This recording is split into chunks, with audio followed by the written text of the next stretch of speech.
This is another video about Popper, the coffee roaster. It's a long, casual video where I wanted to show you the development of the roaster along the way, how I test the units, take them apart, look at the insides, look at the components a little bit, and show you my procedures for measuring temperature, etc. Let's look at some things here. I just sort of threw everything out here.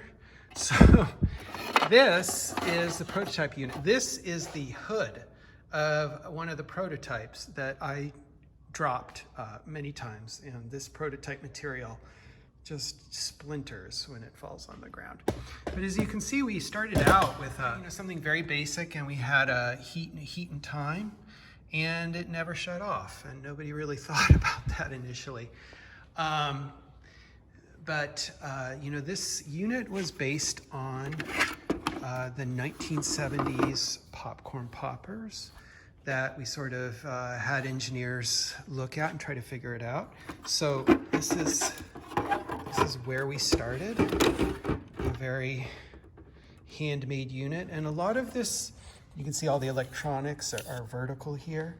A lot of this was simply about trying to get the airflow we wanted.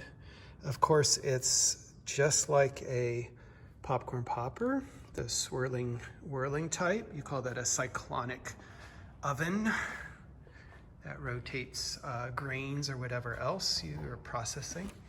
And you have a very basic over-temp thermometer there, a temperature cutoff. And a lot of this was about trying to figure out the roast chamber, because it's actually quite different from a popcorn popper in some ways. I'm not going to say this is anything unique, nothing new has been invented here. It's basically trying to refine this and make it more functional for coffee roasting. And that involved making it taller. And if you've ever opened up a popcorn popper, especially a newer one, you'll find the materials to be really flimsy. So sourcing 1970s quality materials was not easy. And we couldn't do it. But coming up with something that was more robust was really important. And this is more where we ended up. This is a later prototype here, which you can see, and you have 3 knobs. 3 knobs is better than 2. This is actually a final production unit. And I think this is what is called in manufacturing a golden sample, where they send you a final unit that is ready to go, basically, and you have to sign off on it. Literally, I had to sign, write my name on one of those, and then send it back to Asia, where they're manufactured. Popper's manufactured in a factory that makes a lot of appliances. They do make some popcorn poppers, so they kind of understood what that was about. And they're a really, really good factory. This is not some sort of,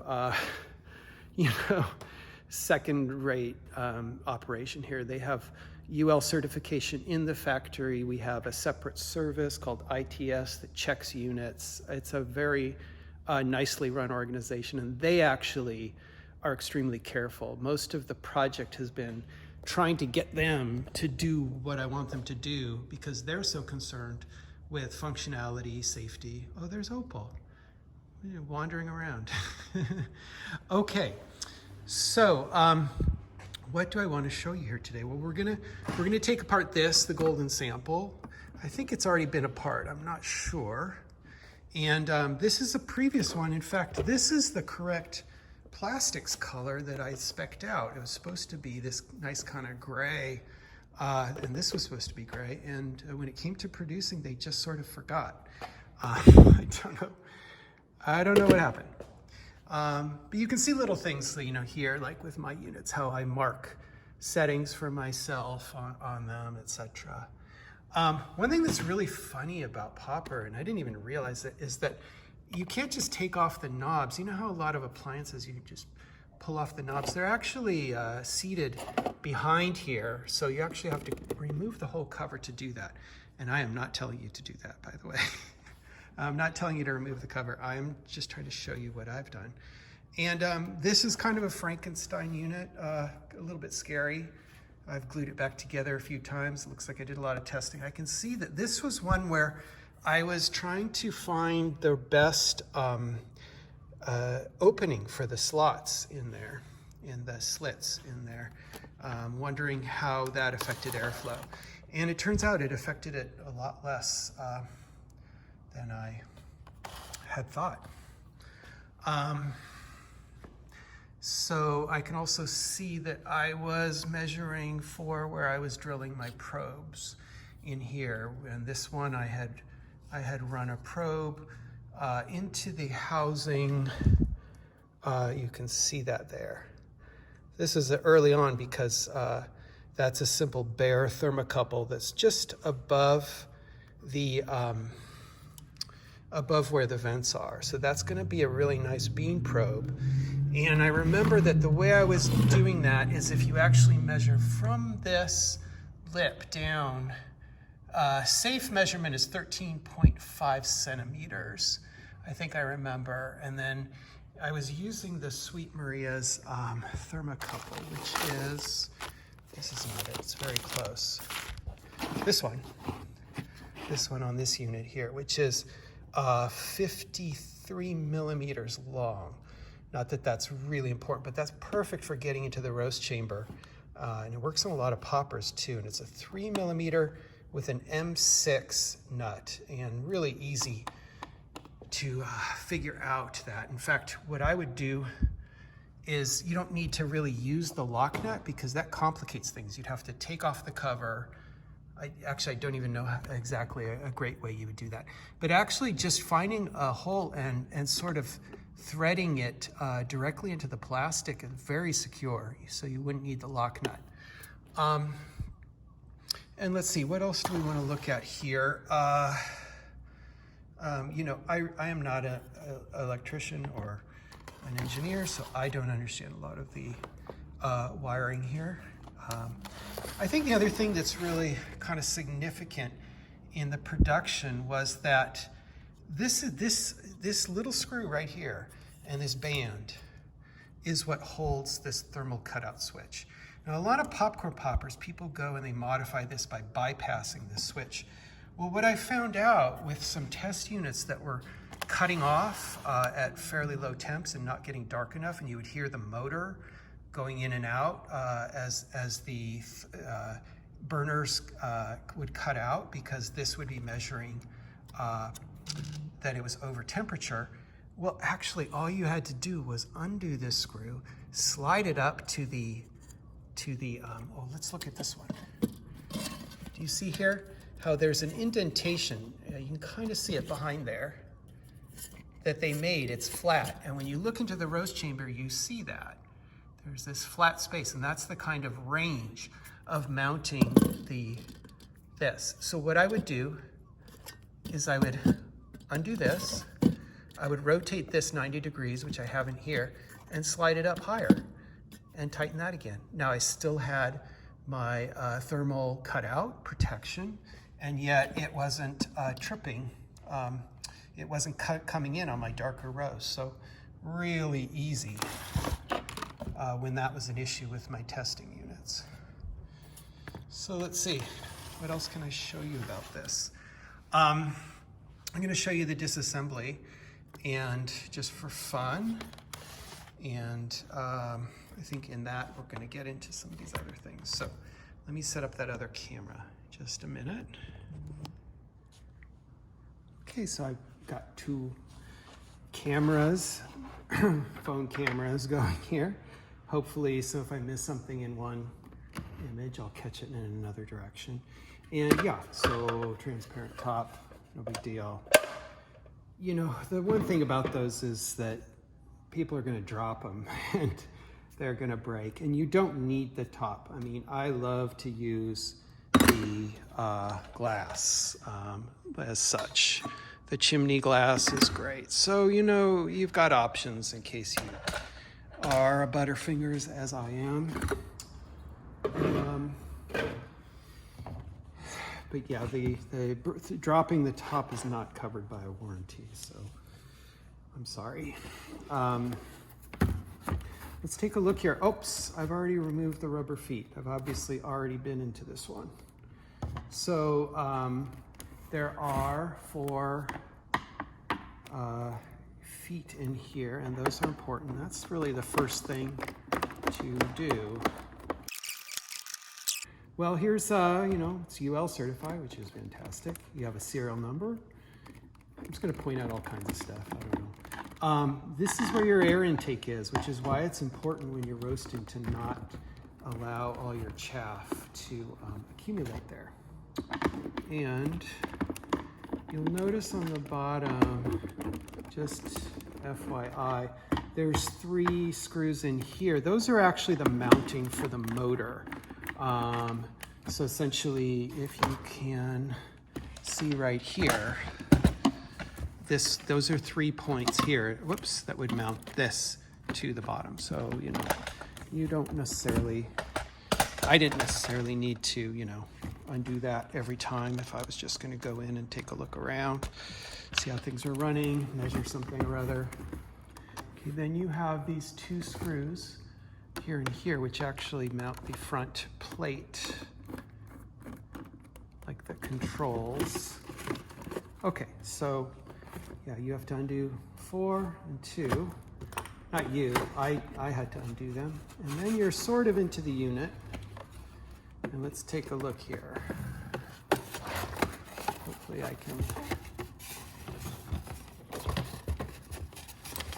And it can be hard to get this back together, so I always am very careful. So this is what I have here, and of course I can just simply unplug there. Now this was cool, this insulation layer that we had done. That really added believe it or not, a little bit of quietness and I gotta get the right tool here. There we go. So we can separate our control panel. There we go. And we're totally separate.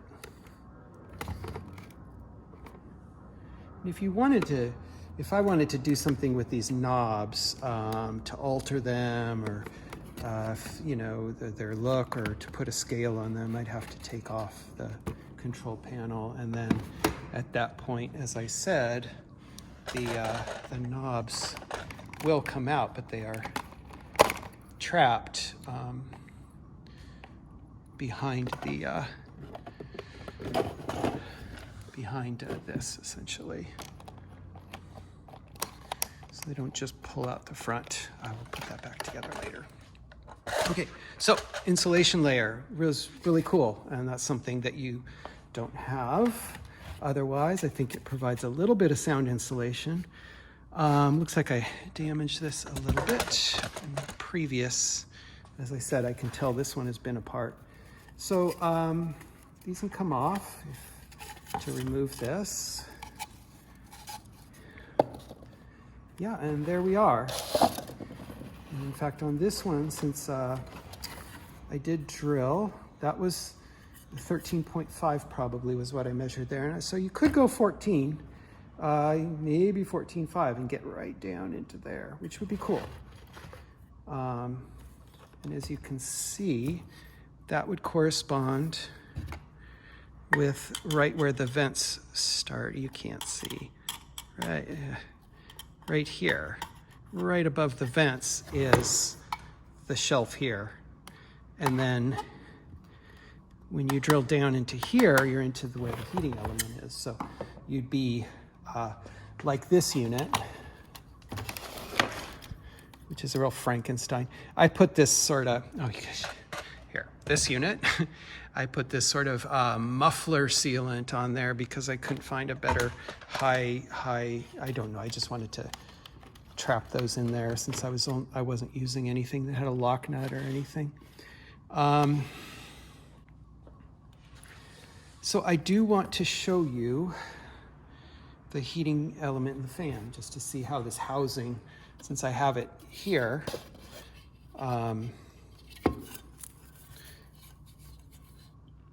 So you can see that your the slits that form the cyclonic action are there. And this little indentation here helps with that rotation in the roast chamber too. It gives it a little lift there in the center. So this was all kind of significant and improved over time. There's a mica sheet in here for a little bit of insulation. And let's take a look at this. So to do that, I have to go back underneath and undo the 3. Okay, so now I have my 3 screws there, and we're separated. And there we have our fan. That's only 50 watts. It's a 1200 watt appliance, as you can see from the bottom, but 1150 is the AC heating coil. 50 is a DC motor. Let me see if I can get a better view here. So yeah, I think this is this a final unit? It's nearly the final unit, so it looks a little different on the final unit, but the wiring for this. Got a little bit of a heat sink there. And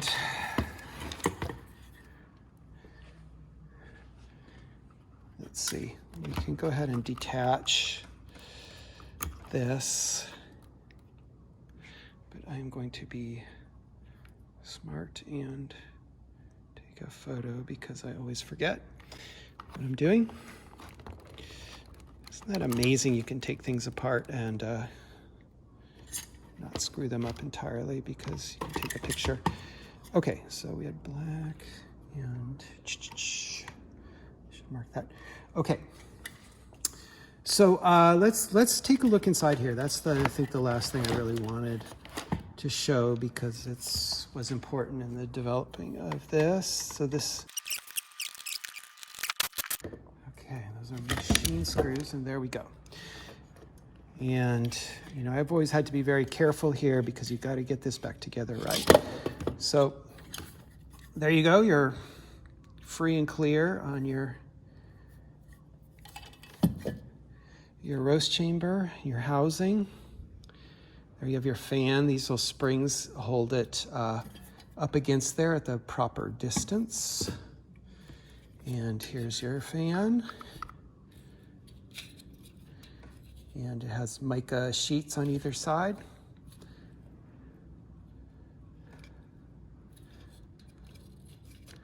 So what I was trying to do with prototypes was to measure them, was to have a thermocouple that I had, can we see this? Yeah.